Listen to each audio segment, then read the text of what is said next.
Hello दोस्तों, welcome to Uttarakhand GK very G tricks. तो देखिए यूकेपीएससी यानी कि उत्तराखंड लोक सेवा आयोग का एक लेटेस्ट नोटिफिकेशन आया दोस्तों, जो कि रिगार्डिंग है आप लोगों के सहायक समीक्षा अधिकारी, अनुवादक, टाइपिस्ट और सहायक लाइब्रेरियन परीक्षा से रिलेटेड। तो जैसा कि आप लोगों को पता है, वर्ष 2018 में माननीय उच्च न्यायालय के अंतर्गत नैनीताल के अधिष्ठान हेतु सहायक समीक्षा अधिकारी यानी कि एआरओ, अनुवादक, टाइपिस्ट और सहायक लाइब्रेरियन यानी कि असिस्टेंट लाइब्रेरियन की फॉर्म निकाले गए थे, जिसकी परीक्षा हुई थी दिसंबर माह में दोस्तों। और अभी हाल ही में 13 मई 2020 को आयोग के द्वारा उसका रिजल्ट जारी कर दिया गया है। तो जैसा कि आप लोगों को पता है, अब आपकी उसकी जो भी सिलेक्टेड आप कैंडिडेट्स हो, आपकी मेंस की परीक्षा होनी है। तो मेंस के लिए आपको अब आवेदन करना है अलग से, ठीक है। और मेंस का आवेदन कैसे करना है, क्या क्या डॉक्यूमेंट आपको उसके साथ सबमिट करने हैं, वह सभी चीज़ें आज की इस वीडियो में हम बात करेंगे दोस्तों।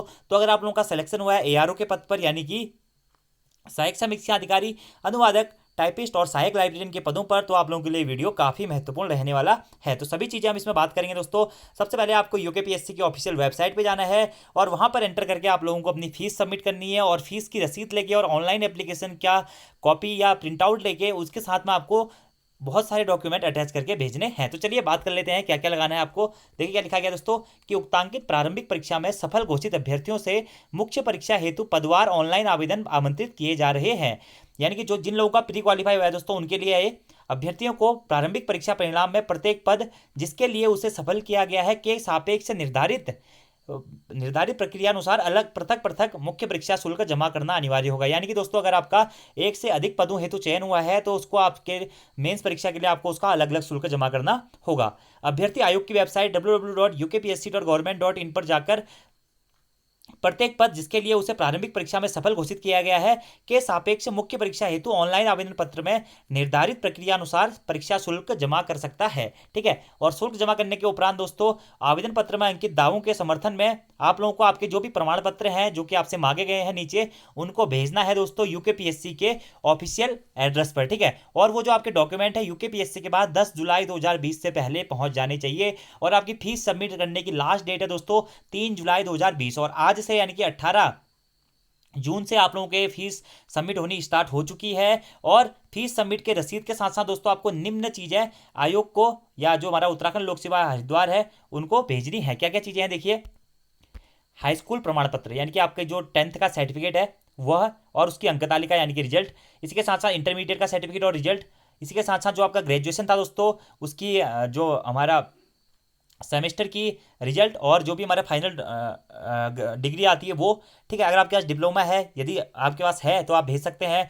या फिर आपने कोई अन्य अर्हता संबंधी प्रमाण पत्र लगा रखे हो तो आप वो भी आपको भेजने हैं। अधिमानी अर्हताओं से संबंधित प्रमाण पत्र जो भी क्वालिफिकेशन आपने और उसमें ऐड करी हुई है ओटीआर में, वो भी आपको सभी भेजनी है, ठीक है। अनुभव एक्सपीरियंस दोस्तों, अगर आपको ने वहाँ पे एक्सपीरियंस का दावा किया, आपको किसी सेक्टर में एक्सपीरियंस है तो आप वो भी भेज सकते हैं। इसी के साथ साथ आरक्षण, अगर आपका आरक्षण से संबंधित है तो आपको आरक्षण का सर्टिफिकेट भेजना है। इसी के साथ साथ में आपको स्थायी निवास प्रमाण पत्र भी अपना भेजना है, ठीक है। इसी के साथ साथ दोस्तों यदि आप पहले से किसी जॉब में है तो आपको अपना अनापत्ति प्रमाण पत्र भी यहाँ पे जमा करना है। और अभ्यर्थी का नाम और पिता के नाम में विभिन्न प्रमाण पत्रों में भिन्नता हो तो उक्त के संबंध में शपथ पत्र मूल रूप में, यानी कि दोस्तों अगर आपका नाम फॉर्म में अलग हो गया है और ओटीआर में अलग हो गया है या फिर किसी डॉक्यूमेंट्स में उसमें भिन्नता हो तो उसके रिगार्डिंगली आपको एफिडेविट के रूप में जमा करके उससे जमा करना है। और साथ ही में दोस्तों मुख्य परीक्षा का शुल्क जमा करने के संबंधी रसीद। और जब आप शुल्क जमा कर देंगे जो कि आपका अलग अलग है, अभी मैं बताऊंगा पोस्टों के लिए, तो उसके बाद आप लोगों की उसकी रसीद, इतने डॉक्यूमेंट आपको उत्तराखंड लोक सेवा आयोग के ऑफिशियल जो एड्रेस है वहां पर भेजने हैं, जो हरिद्वार वाला एड्रेस है। ऊपर देखिए आप यहाँ पे टॉप में भी देख सकते हैं, उत्तराखंड लोक सेवा आयोग हरिद्वार, पिन कोड है क्या 249404, ठीक है। इस एड्रेस पर आप भेज सकते हैं है। तो सभी चीजें आप देख सकते हैं दोस्तों आपको क्या क्या भेजना है, ठीक है। आप देखिए विज्ञप्ति देखिए, आज से आप अपनी फीस जमा कर सकते हैं 18 जून 2020 से। और कब तक आप जमा कर सकते हैं फीस, 3 जुलाई 2020 तक आप फीस जमा कर सकते हैं, ठीक है। और जो भी ये प्रिंट आउट की कॉपियां हैं, डॉक्यूमेंट्स, आपके सारे डॉक्यूमेंट और साथ में फीस रसीद का डॉक्यूमेंट आपको उत्तराखंड लोक सेवा आयोग के कार्यालय में पहुंचाने हैं दोस्तों 10 जुलाई 2020 तक। 10 जुलाई 2020 लास्ट डेट है। इस डेट तक आप लोगों के डॉक्यूमेंट वहां पर पहुंच जाने चाहिए, तभी आपको कंसीडर किया जाएगा। अगर 10 जुलाई 2020 के बाद आपके पास डॉक्यूमेंट वहां पे पहुंचते हैं तो आपके डॉक्यूमेंट्स को फिर रिजेक्ट कर दिया जाएगा। तो आप ध्यान रहे दोस्तों, जल्द से जल्द एप्लीकेशन फॉर्म भर के जमा कर दें, ठीक है। अब देखिए फीस क्या है, तो फीस की पूरी डिटेल यहाँ पे दी गई है कि अनारक्षित श्रेणी, आरक्षित या ओबीसी, अनारक्षित यानी कि जनरल के लिए कितनी है दोस्तों फीस 185 है, ठीक है। ओबीसी के लिए फीस कितनी है 185 है। इसके साथ साथ एससी के लिए फीस कितनी है तो यह है 95। एसटी के लिए फीस कितनी है, वो है 95, ठीक है। और ईडब्ल्यूएस के लिए फीस कितनी है, 185 है। और साथ ही साथ जो विकलांग लोग हैं उनके लिए मात्र 35 रुपये फीस है, ठीक है। और इसी के साथ साथ में अगर आपके पास कोई अन्य कैटेगरी है तो उसके रिगार्डिंग भी यहाँ पे दिया गया है, ठीक है। और साथ ही साथ क्या लिखा गया दोस्तों कि प्रारंभिक परीक्षा में सफल घोषित ऐसे अभ्यर्थी जो एक से अधिक पद हेतु सफल हुए हैं उन्हें आयोग की वेबसाइट www.ukpsc.government.in पर पदवार दिए गए लिंक का प्रयोग करते हुए प्रत्येक पद के सापेक्ष पृथक पृथक मुख्य परीक्षा शुल्क जमा करना है। यानी कि दोस्तों अगर आपका जैसे कि एआरओ में भी सिलेक्शन हुआ है और असिस्टेंट टाइपिस्ट में भी हुआ है तो आपको दोनों के लिए अलग अलग मेंस का फॉर्म भरना होगा, ठीक है। और प्रत्येक पद हेतु ऑनलाइन आवेदन का प्रिंट आउट और आवेदन पत्र में अंकित दावों के समर्थन में समस्त संलग्नों सहित पृथक पृथक लिफाफे में आयोग को प्रेषित करना है। यानी कि आपके जो भी दोस्तों आपका एप्लीकेशन फॉर्म है उसका प्रिंट आउट, साथ में जो आपने फीस सबमिट किया उसका प्रिंट आउट आपको अलग अलग लिफाफे, यानी कि जैसे कि आपके दो जगह पे चयन हुआ है तो दोनों की फीस अलग अलग लगा के आपको वो दोनों के साथ जमा करना होगा अलग अलग लिफाफे पे डाल के, ठीक है। वही सब चीज़ें यहाँ पे लिखी गई है। इसी के साथ साथ दोस्तों अभ्यर्थी ऑनलाइन आवेदन पत्र का प्रिंट आउट और आवेदन पत्र में अंकित दावों के समर्थन में संकलक सहित 10 जुलाई 2020 तक आयोग के ऑफिस में पहुंचा दें। डाक द्वारा या किसी अन्य द्वारा भी आप वहां पे पहुंचा सकते हैं, ठीक है। जिन अभ्यर्थियों द्वारा ऑनलाइन आवेदन पत्र का प्रिंट आउट दिनांक 10 जुलाई 2020 की सायं कार्यालय अवधि यानी कि 10 जुलाई के बाद अगर आएगा दोस्तों तो उसे स्वीकार नहीं किया जाएगा, ठीक है। इसी के साथ साथ दोस्तों अभ्यर्थी ऑनलाइन आवेदन का प्रिंट आउट A4 साइज के लिफाफे में प्रेषित करें, ठीक है। यानी कि A4 साइज का जो लिफाफा आता है उसमें ही आपको भेजना है अपने सारे डॉक्यूमेंट, ठीक है। यानी कि मोड़ना नहीं है, डायरेक्टली आप A4 साइज के पेपर में अपने डॉक्यूमेंट्स को भेज सकते हैं, ठीक है। इसी के साथ साथ लिफाफे के ऊपर दोस्तों विज्ञापन संख्या, परीक्षा का नाम व पदनाम एवं अपना अनुक्रमांक अंकित कर ही आयोग कार्यालय में प्रेषित करें। यानी कि दोस्तों जो आप लिफाफा भेजेंगे उसके ऊपर में आपको विज्ञापन संख्या लिखनी है, परीक्षा का नाम लिखना है, पदनाम लिखना है और उसका अपना अनुक्रमांक लिख कर भी आयोग को भेजना है ताकि आयोग को देखने में आसानी हो, ठीक है। वर्तमान में दोस्तों यहाँ पर कोविड-19 के बारे में बताया गया, अगर आप कहीं क्वारंटाइन है तो आपको दोस्तों 24 जुलाई 2020 तक का समय दिया जाता है, लेकिन उसके लिए आपको अपने डॉक्यूमेंट्स दिखाने पड़ेंगे क्वारंटाइन के। अगर आप क्वारंटाइन है या फिर अगर आप कहीं पे बाहर फंसे हुए हैं तो आपको उसका एविडेंस दिखाना पड़ेगा, तभी आपका फॉर्म एक्सेप्ट किया जाएगा, वरना आपका फॉर्म एक्सेप्ट नहीं किया जाएगा। वैसे आप लोग कोशिश करिएगा कि 10 जुलाई 2020 से पहले अपने सारे डॉक्यूमेंट्स यूकेपीएससी के हेड ऑफिस में भेज दें। A4 साइज के लिफाफे में भेजने आपको क्या क्या भेजना है, देखिए आपके सारे डॉक्यूमेंट्स जो भी मैंने आपको पहले बताए हैं, आपके एप्लीकेशन फॉर्म का प्रिंट आउट और आपकी फीस रसीद का प्रिंट आउट, ठीक है। और साथ में A4 साइज के लिफाफे में विज्ञापन संख्या भी लिखनी है, परीक्षा का नाम भी लिखना है, पदनाम भी लिखना है और आपका अनुक्रमांक भी लिखना है और उसके नीचे एड्रेस लिख के आपको भेज देना है, ठीक है।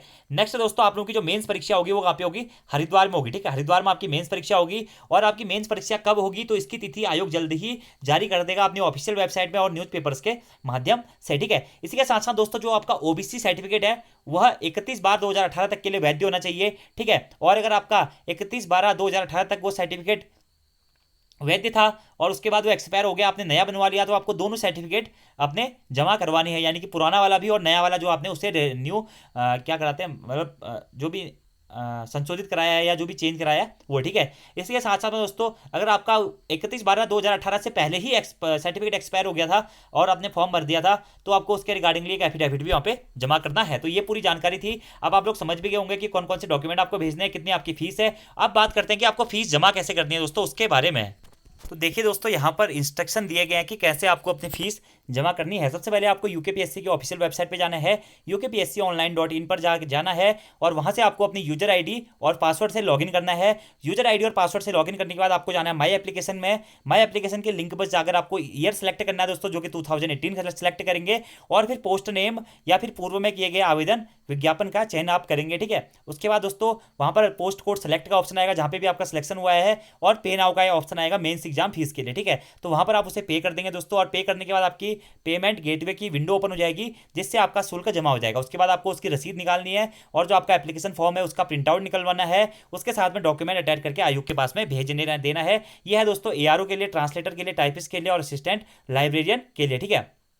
तो ऑनलाइन शुल्क जमा करने के लिए मेथड है दोस्तों इस, ठीक है। सभी आप यहाँ पे देख सकते हैं, ठीक है। माई एप्लीकेशन में जाना है, पोस्ट नेम 2018 सेलेक्ट करना है, फिर आवेदन पत्र पर व्यू एप्लीकेशन पर क्लिक करना है, उसके बाद आपको आपकी फीस जमा हो जाएगी। तो आसान सा तरीका है दोस्तों। अगर आपका सिलेक्शन हुआ है तो जल्द से जल्द ये प्रोसेस कर दें, आप मेंस एग्जाम के लिए फॉर्म भर दें, फीस जमा कर दें और आयोग के पास जल्द से जल्द भेज दें ताकि बाद में आपको किसी भी प्रकार की कोई समस्या ना हो। थोड़ा सा हम वेबसाइट के बारे में भी बात कर लेते हैं। तो देखिए दोस्तों ये है यूकेपीएससी की ऑफिशियल वेबसाइट। आपको यूकेपीएससी की ऑफिशियल वेबसाइट पर जाना है ukpsc.government.in पर, ठीक है। उसके बाद आप रिसेंट वाली पोस्ट पर जाएंगे तो रिसेंट में आपका ये पेज खुलेगा, ठीक है। यहाँ पर आपका साफ लिखा गया देखिए क्या लिखा गया है कि माननीय उच्च न्यायालय नैनीताल में सहायक समीक्षा अधिकारी, अनुवादक, टाइपिस्ट और असिस्टेंट लाइब्रेरियन मुख्य परीक्षा 2018 के सापेक्ष विज्ञप्ति एवं मुख्य परीक्षा हेतु आवेदन शुल्क जमा करने के संबंध में, जो विज्ञप्ति हेतु क्लिक करेगा, जो विज्ञप्ति मैंने आपको बताई आप यहां से डाउनलोड कर सकते हैं। आवेदन शुल्क जमा करने से संबंधित दिशा निर्देश, कैसे आपको शुल्क जमा करना है, जो उसके बाद मैंने आपको बताया वो आप यहां से देख सकते हैं। ठीक है, अब देखिए शुल्क जमा कैसे करना है। यहां पर लिखा गया है कि आवेदन शुल्क जमा करने हेतु यहां पर क्लिक करें, तो आपको यहां पर लिंक में क्लिक करना है दोस्तों। उसके बाद आपके पास अंदर एक पेज खुलेगा। ठीक है, ये मेन पेज है और यहाँ से आपको लॉगिन करना है। ठीक है, यहाँ पे आपको लॉगिन की जानकारी दी जाएगी पूरी। देखिए आपका यूजर नेम और पासवर्ड। ठीक है, तो यहाँ पर यूजर नेम आपको अपना यूजर नेम डालना है, पासवर्ड डालना है जो भी आपका OTR का था। ठीक है, और ये कैप्चा कोड आपने यहाँ पर डालना है और लॉगिन करना है। लॉगिन करने के बाद वही आपको माई एप्लीकेशन में जाना है, वहाँ पर एप्लीकेशन स्टेटस में चेक करना है, उसके बाद वहाँ से सिलेक्ट करना है, फिर पे करना है। उसके फिर पेमेंट के बाद में अपनी फीस रसीद निकाल के आयोग को डॉक्यूमेंट सहित मेल कर देना है। ठीक है, तो आप सभी लोगों को शुभकामनाएं दोस्तों। मेंस एग्जाम है तो जिनके भी एग्जाम्स हैं सभी लोग जल्द से जल्द फॉर्म भर दें और वीडियो को शेयर जरूर कर दें आपकी पहचान में अगर किसी दोस्त का एग्जाम निकला है या किसी का पेपर हो तो। Thank you friends, thanks for watching video, see you next time.